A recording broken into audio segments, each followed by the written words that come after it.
I now give the floor to the distinguished representative of South Africa to introduce an address by the head of state. Mr. President, Secretary General, Excellencies, it's my honor and privilege to introduce the President of the Republic of South Africa, His Excellency Cyril Matamela Ramaphosa, to present South Africa's national statement for this general debate of the 76th session of the United Nations General Assembly. I thank you, Mr. President.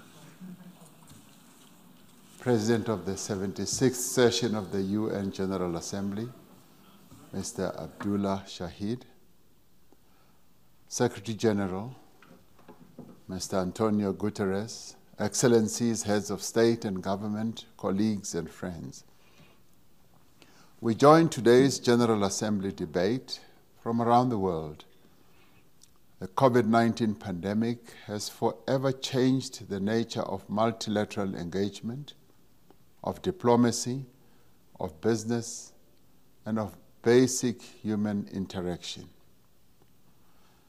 And yet, even as we are separated by the expanses of geography and distance, the noble ideals of fellowship, solidarity, and cooperation stand firm. They are the bedrock on which the United Nations was formed 76 years ago, and they have been our guide as we confront the worst global health emergency in over a century. The COVID-19 pandemic has caused great devastation around the world. Millions of lives have been lost and livelihoods have been destroyed. It has shaken our sense of well-being and security. Yet the strong bonds of solidarity between nations have enabled us to overcome great challenges. It was through multilateral solidarity, support and cooperation between member states that countries in need were able to access medical equipment and supplies. In dealing with COVID-19 pandemic, it is generally agreed that vaccines are the greatest defense that humanity has against the ravages of this pandemic. It is therefore a great concern that the global community has not sustained the principles of solidarity and cooperation in securing equitable access to COVID-19 vaccines. It is an indictment on humanity that more than 82% of the world's vaccine doses have been acquired by wealthy countries, while less than 1% has gone to low-income countries. Unless we address this as a matter of urgency, the pandemic will last much longer and new mutations of the virus will emerge and spread. South Africa reaffirms its call for fair and equitable distribution of vaccines. We urge all member states to support the proposal for a temporary waiver of certain provisions of the Agreement on Trade-Related Aspects of Intellectual Property Rights to allow more countries, particularly low and middle-income countries, to produce COVID-19 vaccines. In this interconnected world, no country is safe until every country is safe. We need to prepare now for future pandemics and work with greater determination towards the goal of universal health coverage. In the wake of the COVID-19 pandemic, we must increase investment towards the achievement of the Sustainable Development Goals by providing low-income countries with a means of implementation. In this respect, the G20 Debt Standstill Initiative is a welcome response to the fiscal and liquidity challenges faced by least developed economies. The agreement on the allocation of $650 billion in special drawing rights is significant but it is insufficient to meet the extent of the enormous need. South Africa therefore reiterates its call for 25% of the total allocation, amounting to around 165 billion, to be made available to the African continent. Mr. President, climate change is an existential crisis for the entire world, yet poor countries are particularly vulnerable. Although we bear the least responsibility for causing climate change, African countries are among those that carry the greatest burden and cost. For the forthcoming COP26 in Glasgow, to respond adequately to the crisis we face, we need to see greater ambition and progress on mitigation, adaptation, and the means of implementation. COP26 must therefore launch a formal program of work on the implementation of the global goal on adaptation.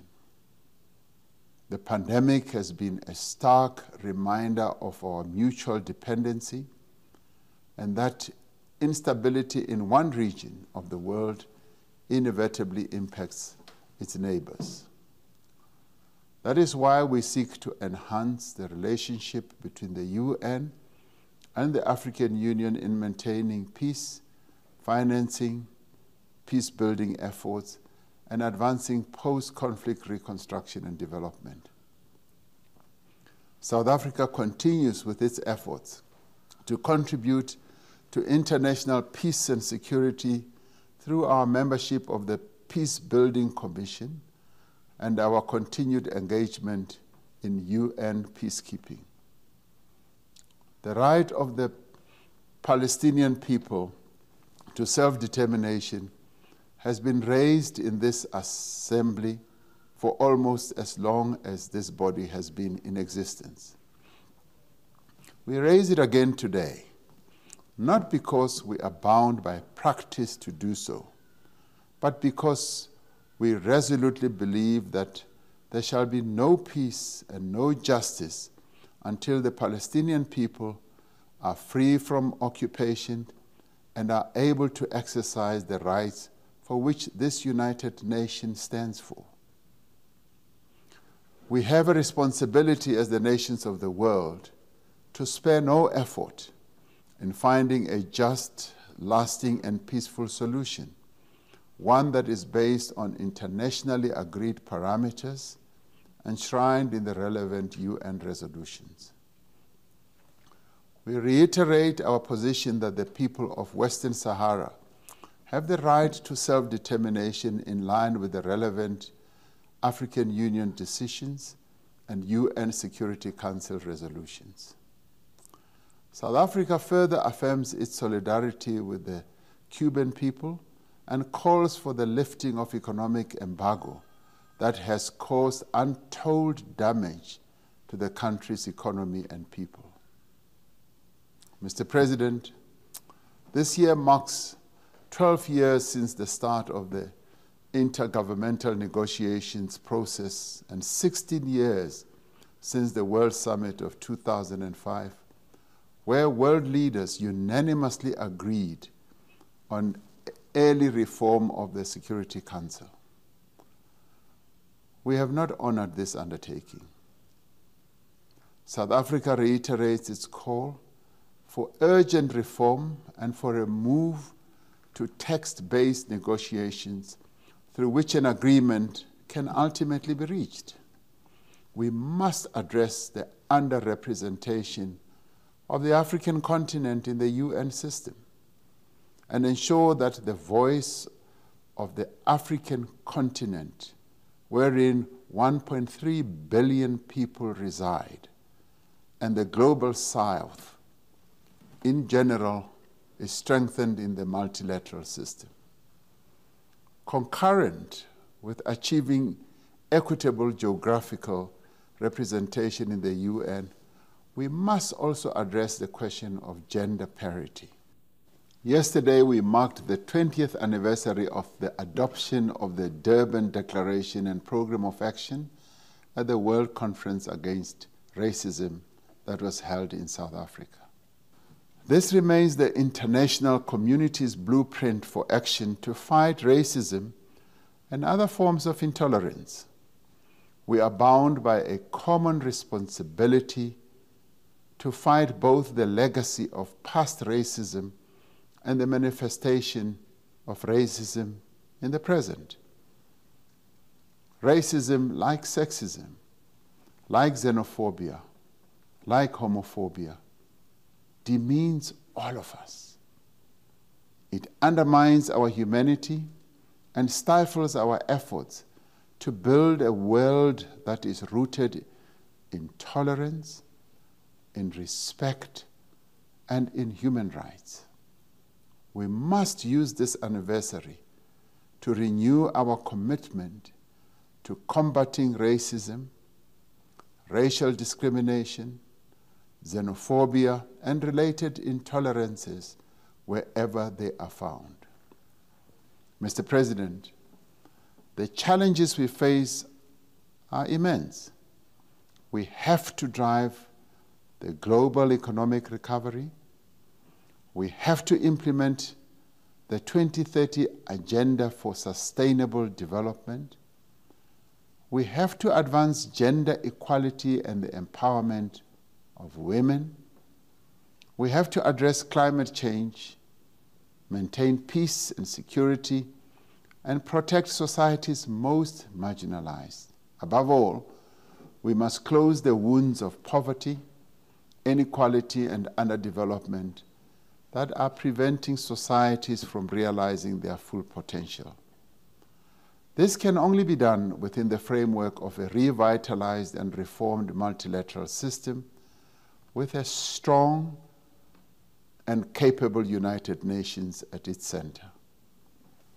At this defining moment, this General Assembly of the nations of the world is once again called upon to inspire, to guide, and to lead. The United Nations stands as a beacon of hope for all who dream of a better world. Let us together, with the United Nations as our instrument, write a new history for humankind, one of equality, freedom, fundamental rights, and shared prosperity for all, leaving no one behind. I thank you.